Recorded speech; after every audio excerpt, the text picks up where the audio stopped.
वृत्तपत्र में नाम छपेगा, पहनूंगा स्वागत समूहार, छोड़ चलो यह शुद्र भावना, भरत राष्ट्र के तारनहार, कंकड़ पत्थर बन बन हमको, कंकड़ पत्थर बन। आज ये भगवान राम का जो महल मंदिर जो बन के तैयार हुआ, अभी अभिषेक जी बता रहे थे, इसकी नींव में कितने लोग खपे हैं, 76 युद्ध लड़े गए और लाखों राम भक्तों ने बलिदान दिए हैं, तब जाकर के ये भवन हमें दिख रहा है, लेकिन नींव कभी कभी याद आती है। उनके लिए पंक्तियां हैं कि कंकड़ पत्थर बन बन हमको राष्ट्र नींव को भरना है, भारत माँ के छात्र तेज का अमर पुजारी बनना है, अमर पुजारी बनना है। पहले अध्यक्ष का जो दायित्व होता है 2 पंक्तियों में वो पूर्ण कर लूं और फिर उसके बाद 2। स्वागत है दादा, स्वागत है। अध्यक्ष मुझे क्यों बनाया ये मेरी जानकारी में नहीं है, परंतु बनाया है कि 2 शब्द कहने भी पड़ेंगे। राम प्रणाम, ये विषय का नाम है, आगे मंच का नाम जी दिया गया है जी। तो हमें यदि आगे तक जाना है तो विषय पर हमें रहना चाहिए। लेखनी हमारी दिल से चलनी चाहिए, दिमाग से नहीं चलनी चाहिए। दिल से कैसे चलती है? 1962 में जब युद्ध हुआ चाइना और भारत का जी, एक बड़े कवि थे, उनका नाम था प्रदीप, गायक, पार्श्व गायक थे, पार्श्व लेखक। तो उस समय पूरा देश काल कवलित था, हमारे बहुत सारे सैनिक शहीद हो गए थे, देशभक्त लोगों को नींद नहीं आ रही थी। ऐसे ही प्रदीप थे, रात के 2 बज गए, उनको भी नींद नहीं आ रही थी, मन में भाव उमड़ घुमड़ रहे थे। जैसे मंदिर बनने पर अब राम भक्तों के मन में विभिन्न प्रकार के भाव आ रहे हैं। तो उन्होंने, कागज था नहीं, लेकिन वो चेन स्मोकर थे, बराबर सिगरेट पीते थे। उन्होंने सिगरेट की डिब्बी को फाड़ा और उसके उल्टी तरफ में अपने भावों को लिखा। और वो भाव क्या थे? क्योंकि वो दिल से लिखे गए थे। वो भाव थे, मेरे वतन के लोगों जरा याद करो कुर्बानी, जो शहीद हुए हैं उनकी जरा याद करो कुर्बानी। तो वो लता जी ने जो स्वतंत्रता संग्राम हुआ, वो स्वतंत्रता दिवस मनाया गया 1963 का, वो वहाँ पर प्रधानमंत्री जी नेहरू थे उस समय, उनके उसमें जो कार्यक्रम होता है वहाँ से वो गीत को गाया। आज भी जब वो गीत दुनिया के किसी भी कोने में बजता है, हर भारतवासी का रोम रोम स्पंदित होता है। बिल्कुल बिल्कुल। कवि की भावना ऐसी हो। दूसरे बहुत सारी बातें हैं, लेकिन मुख्य बात यही है, और हमारा आदर्श कौन है, यानी कवियों का आदर्श कौन है?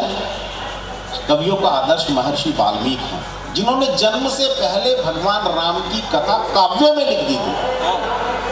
हमारा आदर्श वेदव्यास है, जिन्होंने भगवान कृष्ण के जन्म से पहले उनकी कथा लिख दी थी, काव्य में लिख दी।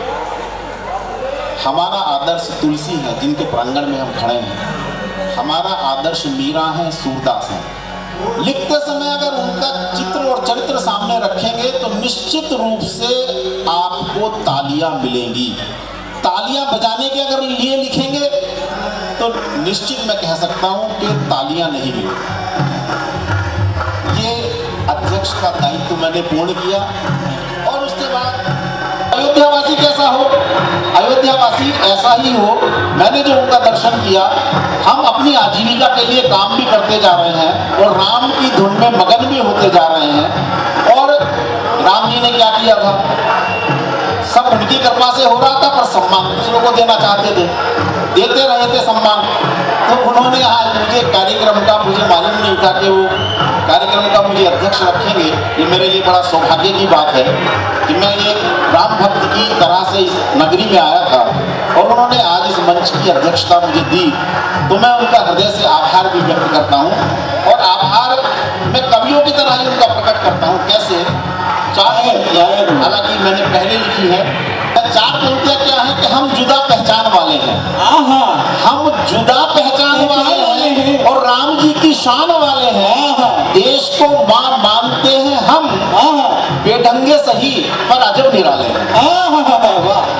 तो ये और संयोजक कौन होता है? लोग या संयोजक महोदय के लिए संयोजक का मतलब होता है जैसे उसके सिर पर एक भार होता है, जैसे बेटी के पिता पर उसकी शादी का भार होता है ना जी। कार्यक्रम की एक जिम्मेदारी होती है, वो कैसे सफल हो, बिल्कुल उसके दिमाग में जब सपने में आने लगता है कार्यक्रम, तब जाकर के वो कार्यक्रम सफल होता है। तो मैंने 2 पंक्तियां उनके लिए कहूंगा, फिट बैठ रही हैं, लिखी पहले थी, जब भाव आता है मन में तब मैं लिख लेता हूँ। कुछ समझते हैं कि मैं शौकिया करता हूँ अतुल जी, कुछ समझते हैं कि मैं शौकिया करता हूँ, कहते हैं कि मैं शौकिया करता हूँ, इसीलिए मैं किसी को नमस्कार करता हूँ। कि लत नहीं है मुझे देश का काम करने की, लत नहीं है मुझे देश का काम करने की, सौंपा है मुझे राम ने, इसलिए 8 याम करता हूँ। आप देख रहे हैं देश का दृश्य, इस बात का गुस्सा, अवैध निर्माण अगर हटाए जा रहे हैं, गुस्सा किसी बात का है और अवैध निर्माणों के रूप में उसको दिखा रहे हैं, तो क्या कि पत्थरबाजी करके क्या तुम बुलडोजर रुकवा लोगे और न्यायालय के आदेशों की धज्जी यूं ही उड़ा लोगे? नहीं चलेगी मनमानी, और नहीं चलेगी मनमानी, शरीयत पर अमल नहीं होगा। अब एक दायरे में सबको समान रूप चलना होगा। और खुशी के जो पल है, पूरा देश आंखों से आंसू न जाने कितनी बार निकले होंगे। अभिषेक जी भी अभी उसका वर्णन कर रहे थे।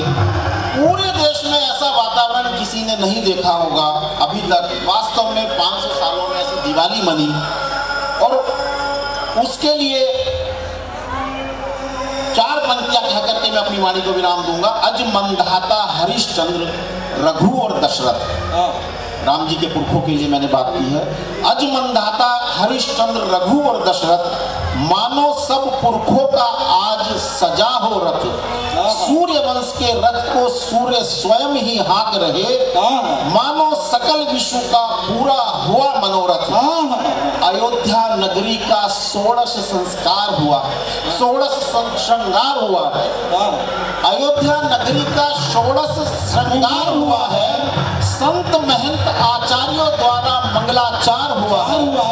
10 दिशाएं गावे मंगल गीतों को, मानो जनक सुता का वधु रूप सत्कार हुआ है। दिवाली और होली का संगम हो जैसे, ऐसी के दिवाली और होली का संगम हो जैसे, रंग खिले और दीप जले हैं जगमग ऐसे। नृत्य कर रही नृत्य कर रही जैसे स्वर्ग की सभी अप्सराएं, मानो देवलोक से सर्वदेव पुष्प बरसाएं। खुशियां ऐसी की शब्दों में बरनी न जाए, और धरती कागज करूं तो ये दिन लिखा न जाए, ये दिन लिखा न जाए। और हृदय से धन्यवाद के साथ सभी श्रोताओं का, हालांकि धन्यवाद का अधिकार संयोजक महोदय को है, लेकिन मैं अपनी ओर से भी सभी आदरणीय मंच के जो कवि हैं, मैंने उनको सुना, बहुत सुंदर, बहुत अच्छा लगा, और धन्यवाद करते हुए अपनी वाणी को विराम दूंगा।